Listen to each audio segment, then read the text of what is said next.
This is an acrylic fill on one of my just lovely clients. You can assume that we've washed our hands and I've dehydrated the nail, and I push back the cuticles with my metal pusher. I cuticle nipped anything that was waving at me or in the way, but I do tend to save most of that for after I'm done with my last round of filing, so that I don't make that area more sensitive for her. She has thin, sensitive skin.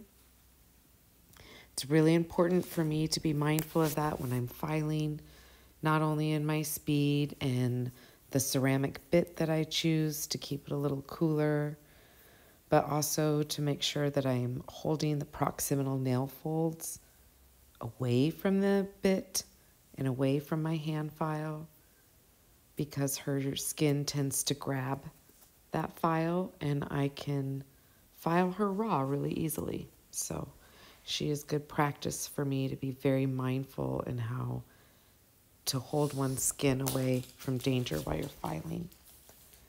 When I hold the nail down, I am anchoring and I'm using my bit to get those sides as thin as I can. She likes them to be thin, she likes them to look narrow, and she likes to wear them as long as possibly that she can. And she has teeny tiny nail beds, so this length is pushing it for her. I usually have to talk her into taking a little off every other fill so that they don't get too long.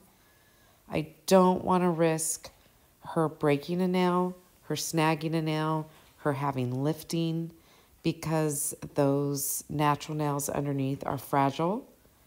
And if I can just get a structurally sound acrylic on them, they act as a nice little shield around her nails.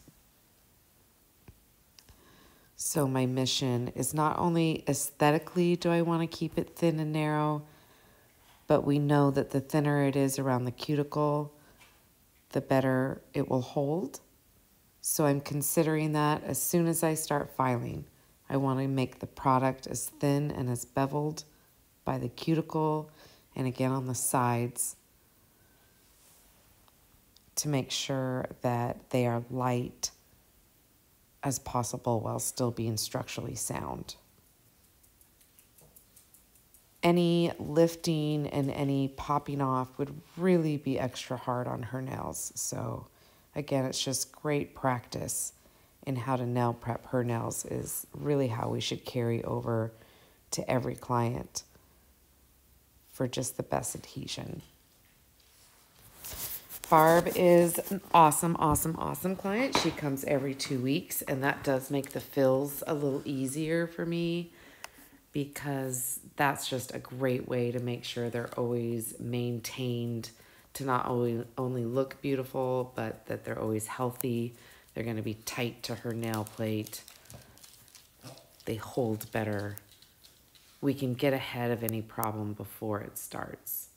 So I mostly only have to deal with some minor lifting, but I do take extra care, you see with that thin emery board, to just get into those little corners and spots that are hard to get to with either a bit or even my thicker hand file. I want some small movements with light pressure to just get into those little sides for her.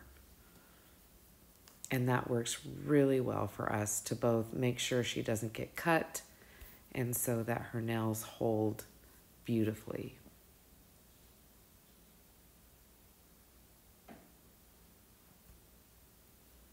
Taking a sanitized dry nail brush to get rid of any debris before I put a coat of No Lift primer on her.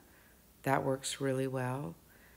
And as always with all products, but especially primer, making sure I don't get it on her skin, that I'm using really controlled amounts. I work with a wet bead, obviously, because we're down close to the cuticle. But again, it's a small, itty bitty nail bed. I mean, that pinky is like 1/5 of my thumb there. So that wet bead allows me to take it, not only fill in the grow out nicely, but I like to seal in the edges and the free edge of her nail again, making sure that her natural nail isn't trying to show through in any part of that acrylic. Just really reinforcing that shield that those acrylic nails are for her.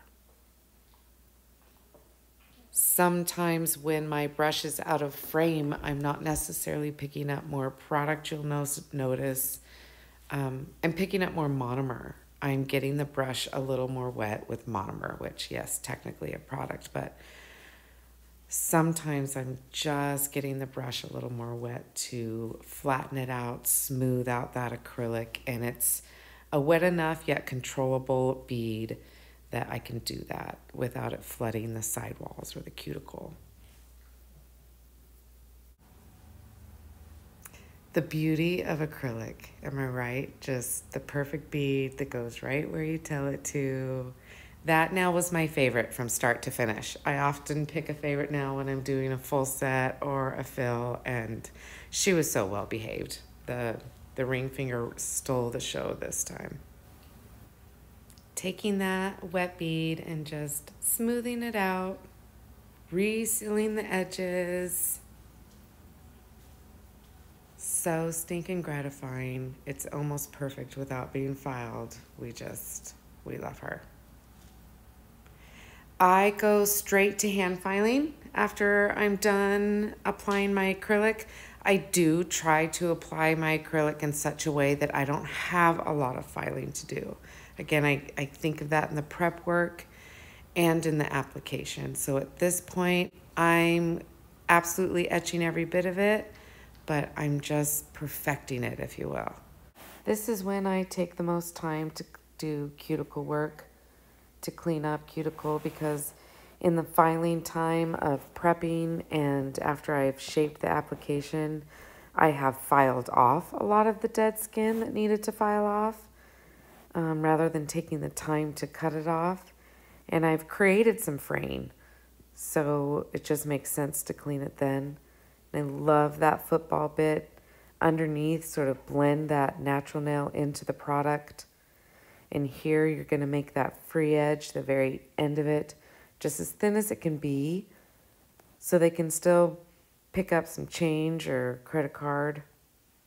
And it just feels so much lighter without taking away from the apex. And using a dry brush again, and that's just her favorite color, and isn't it gorgeous?